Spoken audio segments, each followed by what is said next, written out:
திருவள்ளூர் மாவட்டம் பெரியபாளையம் அருகே உள்ள கன்னிகைப்பேர் கிராமத்தில் மீன் உணவு பதப்படுத்தும் தொழிற்சாலை இயங்கி வருகிறது. தனியார் தொழிற்சாலையில் ஏற்பட்ட அமோனியா என்கிற நச்சு வாயு கசிவால் இதுவரை 5 பேர்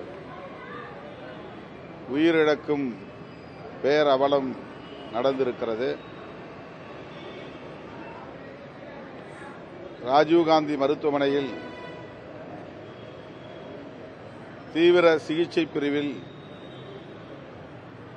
12 பேர் தற்போது அனுமதிக்கப்பெற்று சிகிச்சை பெற்று வருகிறார்கள். அதேபோல ஸ்டான்லி மருத்துவமனையிலும் அனுமதிக்கப்பட்டிருப்பதாக தகவல்கள் கூறுகின்றன.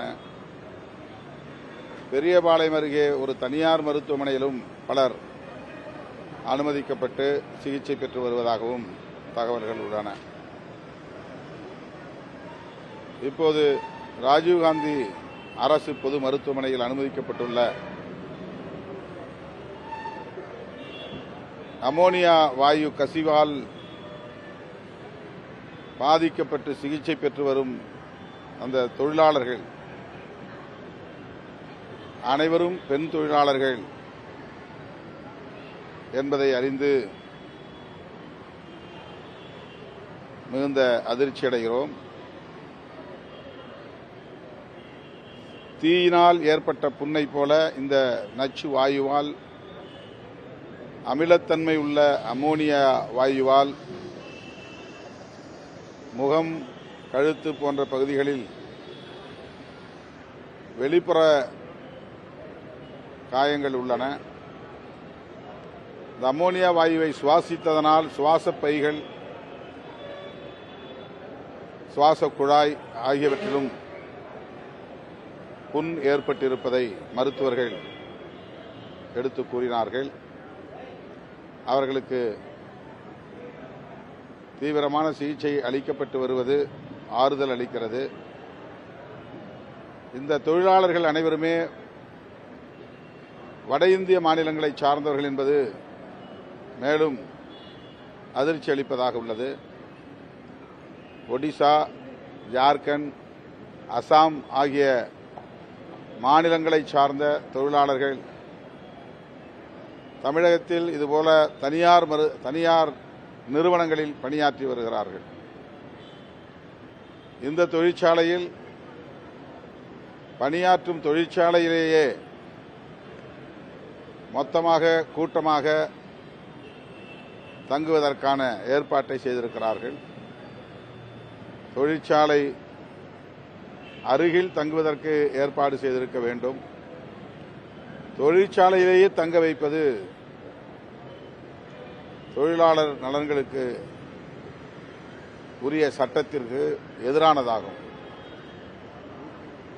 தற்போது அந்த தொழிற்சாலையின் நிறுவனர் அல்லது முதலாளி கைது செய்யப்பட்டிருக்கிறார்.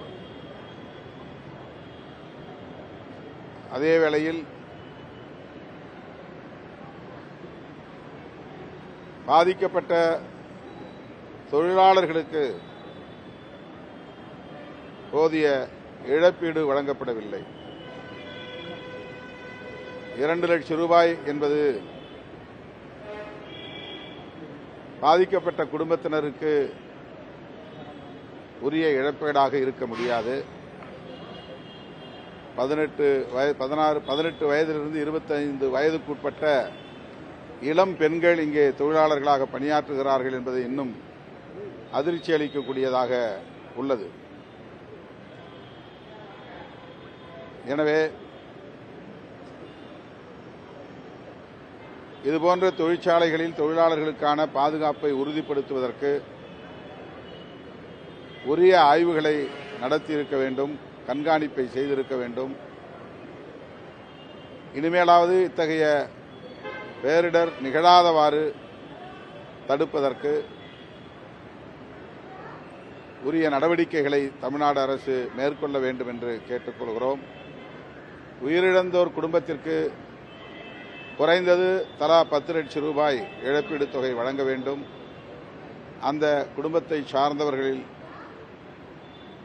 தலா ஒருவருக்கு அரசு வேலைவாய்ப்பு வழங்க வேண்டும் என்றும் கேட்டுக்கொள்கிறோம்.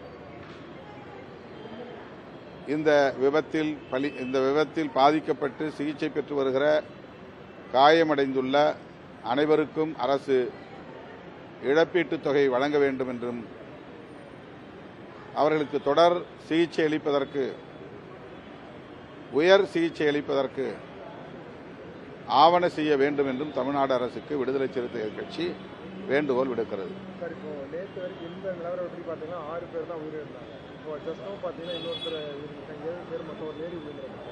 மேக்ஸிமம் 4 பேர் லேடினா 4 பேர் தான் உயிரிழந்திருக்காங்க. எப்படி பார்க்குறீங்க? கண்டிப்பாக இன்க்ரீஸ் ஆகிட்டு இருக்கு பொறுத்தவரைக்கும். இன்னும் கூட 2 பேர் மிகவும் கவலைக்குரிய வகையில் இருக்கிறார்கள் என்ற தகவலும் கிடைத்தது. பல பேர் வெண்டிலேட்டரிலிருந்து மீண்டு வந்திருக்கிறார்கள். செயற்கை சுவாசத்திலிருந்து மீண்டு தன்னியல்பாக சுவாசிக்கிற அளவுக்கு நலம் பெற்று வருகிறார்கள், மீண்டு வருகிறார்கள் என்பதை மருத்துவர்கள் உறுதிப்படுத்தினார்கள். இந்த சாவு எண்ணிக்கை மேலும் உயரக்கூடாது. அதற்கேற்ப மருத்துவர்கள் உயர் சிகிச்சை அளித்து வருகிறார்கள் என்றாலும் இன்னும் கூடுதல் கவனம் செலுத்தி தேவைப்பட்டால் அவர்களுக்கு போதிய வசதி உள்ள மருத்துவமனைகளில் அனுமதித்து அவர்களை காப்பாற்றுவதற்குரிய நடவடிக்கைகளை மேற்கொள்ள வேண்டும் என்று கேட்டுக்கொள்கிறேன். சார், இப்போ இந்த பட்டாசு தொழிற்சாலை இந்த மாதிரி தனியார் நிறுவனங்களை தொடர்ந்து இந்த மாதிரி பிரச்சனை போயிட்டு தான் இருக்குது. இப்போ ஒரு பிரச்சனை வந்தால் அந்த டைமுக்கு மட்டும் தான் சொல்யூஷன் தராங்க, பர்மனெண்ட்டாக சொல்யூஷன் தர மாட்டாங்க. இப்போ கிட்டத்தட்ட 7 உயிர் போயிருக்கிறதுனால இப்போ அடுத்த கட்டமாக தீவிரமாக என்ன ஆக்ஷன் எடுத்தால் இந்த மாதிரி பிரச்சனை தவிர்க்கலாம் இருக்கான்னு ஒரு அரசுக்கு ஒரு கோரிக்கை நடக்கிறதா இருக்குது.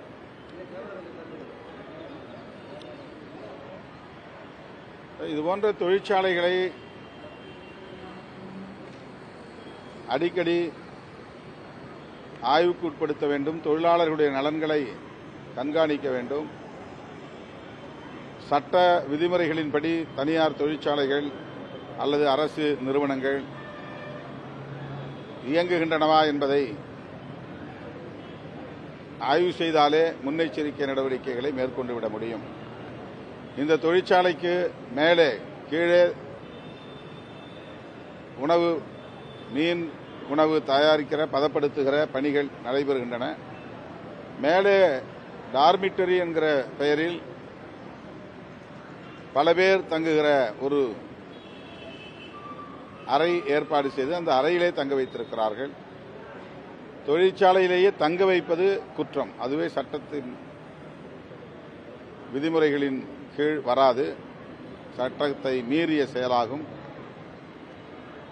அடிக்கடி இத்தகைய தொழிற்சாலைகளை பார்வையிட்டிருந்தால், ஆய்வு செய்திருந்தால்